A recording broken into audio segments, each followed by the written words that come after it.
پانی جو ہر وقت حضرت عباس کے روزے کا طواف کرتا رہتا ہے، یہ کب سے ہے، کیسے ہے، کیوں ہے، کوئی نہیں جانتا۔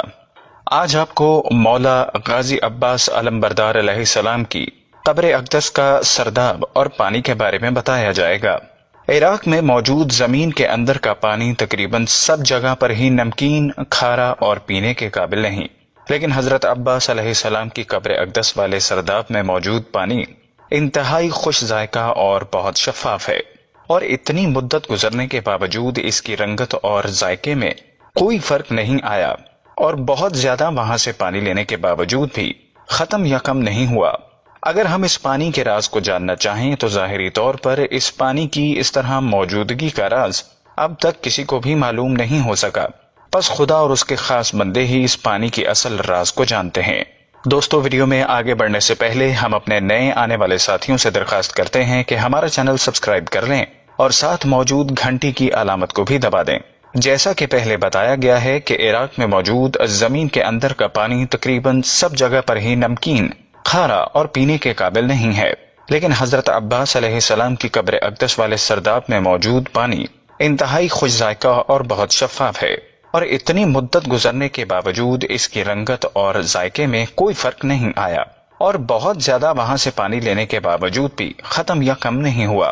ہو سکتا ہے کہ کربلا کے میدان میں شدید پیاس کے باوجود بھی حضرت عباس علیہ السلام نے پانی پر قبضہ کرنے کے بعد اپنے آقا حسین علیہ السلام اور ان کے اہل و عیال کی پیاس کو مد نظر رکھتے ہوئے پانی نہیں پیا تھا، لہٰذا اس مرتبہ شاید خود ہی پانی حضرت عباس علیہ السلام کے پاس چل کر آ گیا ہے۔ اس پانی کے بارے میں گفتگو کرنے سے پہلے ضروری ہے کہ پہلے اس سرداب کے بارے میں کچھ بیان کیا جائے۔ حضرت عباس علیہ السلام کے روضہ مبارک کا ایک سب سے اہم حصہ سرداب ہے، جہاں حضرت عباس علیہ السلام کی حقیقی قبر اقدس موجود ہے۔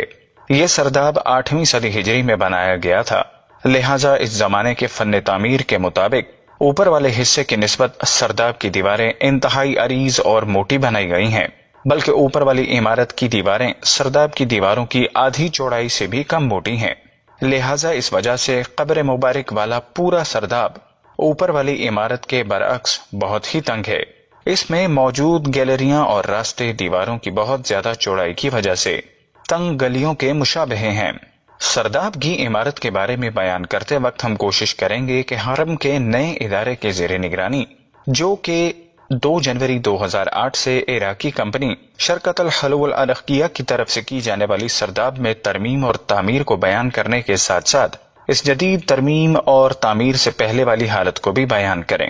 صحن کے شمال مشرقی حصے میں زریح والی عمارت کی شمالی گیلری کی دیوار میں ایک خوبصورت نقش و نگار والا دروازہ لگا ہے۔ یہ دروازہ ایک کمرے میں کھلتا ہے کہ جس کمرے کی چوڑائی 3.18 میٹر ہے، اور یہ کمرہ تقریباً 2 میٹر تک گیلری کی دیوار کے اندر ہے۔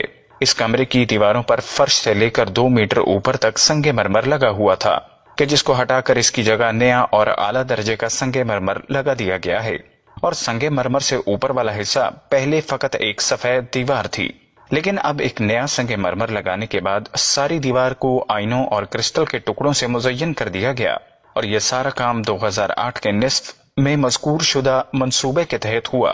اور اسی طرح اس کمرے کا ایک اور دروازہ بھی ہے جو شمالی گیلری میں کھلتا ہے۔ یہ دروازہ سونے کا ہے۔ یہاں پر پہلے چاندی کا دروازہ لگا ہوا تھا، کہ جس کو 2007 میں تبدیل کر دیا گیا۔ اس کمرے کے تقریباً درمیان میں زمین میں ایک لوہے کا دروازہ ہے۔ یہ دروازہ اس راستے پر کھلتا ہے جو سرداب کی طرف جاتا ہے۔ یہ راستہ 8 سیڑھیوں پر مشتمل ہے۔ 8 سیڑھیوں کے بعد سرداب کا فرش شروع ہوتا ہے۔ اس راستے اور سرداب کے سارے فرش پر سنگ مرمر لگا ہوا ہے۔ سیڑھیوں سے اترنے کے بعد 4 میٹر لمبا اور 1.38 میٹر چوڑا راستہ شروع ہوتا ہے۔ اس 4 میٹر لمبے راستے کے ختم ہونے کے بعد زریح والی عمارت میں موجود گیلری کا سرداب والا حصہ شروع ہوتا ہے، جو چاروں طرف گھومنے کے بعد سرداب کی ابتدا والے راستے پر ختم ہوتا ہے۔ اوپر والی گیلریوں کے نیچے سرداب میں بھی گیلریاں ہیں۔ ہم ان کو سرداب والی گیلری یا سفلی رواق سے تعبیر کر سکتے ہیں۔ سرداب والی گیلری کافی تنگ ہے، اور بعض جگہ اس گیلری کی چوڑائی میں غیر محسوس سا اضافہ بھی محسوس ہوتا ہے۔ سرداب میں موجود گیلری کی چوڑائی 1.27 میٹر سے لے کر 1.38 میٹر تک ہے۔ سرداب والی گیلری میں بعض جگہ قبریں بھی ہیں۔ اور گیلری کی جو دیوار حضرت عباس علیہ السلام کی قبر اقدس کے قریب ہے، اس میں محراب نما طاق بنے ہوئے ہیں۔ بعد میں ان کے سامنے دیوار بنا کر انہیں بند کر دیا گیا تھا، لیکن مذکورہ منصوبے کے تحت اس دیوار کو ختم کر کے نئی دیوار بنائی گئی ہے اور اس دیوار میں سوراخ رکھے گئے ہیں۔ سنگ مرمر لگانے کے بعد سرداب کی گیلری مزید 10 سینٹی میٹر تنگ ہو گئی، اور یہ سنگ مرمر بھی مذکورہ منصوبے کے تحت ہی لگایا گیا تھا۔ سرداب میں بنے ہوئے محراب نما طاقوں کی تعداد 13 ہے، اور یہ سب پیمائش میں ایک دوسرے سے مختلف ہیں۔ ان میں سے 2 سرداب کی شمالی گیلری میں ہیں، ان میں سے ایک ہوا کے لیے بنائے گئے شمالی روشن دان کے مشرق میں ہے اور دوسرا مغرب میں ہے، اور 3 محراب نما طاق مغربی گیلری میں ہیں، ان میں سے 2 ہوا کے لیے بنائے گئے۔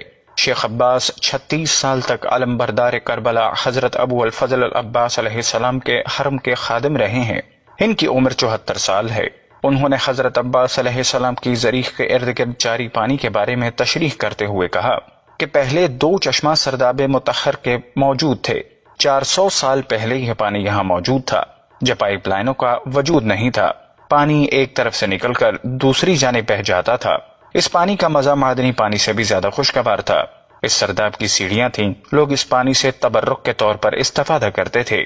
یہ پانی سردیوں میں گرم اور گرمیوں میں ٹھنڈا ہو جاتا تھا، لیکن خدا سے بے خبر ایک شخص آیا اور اس نے حضرت عباس علیہ السلام کے حرم کی دیواروں میں دراڑ پیدا ہونے کا بہانہ بنا کر کہا، میں امتحان کرنا چاہتا ہوں کہ یہ پانی کہاں سے آ رہا ہے۔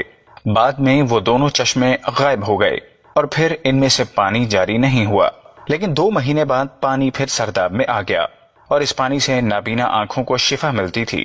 50 سال سے یہ پانی ایک ہی سطح پر باقی ہے اور اس میں کمی و زیادتی نہیں ہوتی۔ شیخ عباس نے کہا کہ اگر پانی 10 دن تک کسی جگہ رکا رہے تو وہ سڑ جاتا ہے، لیکن یہ پانی عروضی دروازہ بند ہونے کے باوجود گلاب کی طرح معطر اور خوشبودار ہے۔ اس نے کہا اگرچہ یہ پانی راکد ہے، لیکن اس کے رنگ اور طعم میں کوئی فرق نہیں پڑتا، اور اس کی دوسری خصوصیت یہ ہے کہ پانی کی سطح حضرت عباس کی قبر مبارک سے بلند ہے، لیکن پانی قبر کے ارد گرد دیوار سے قبر میں داخل نہیں ہوتا۔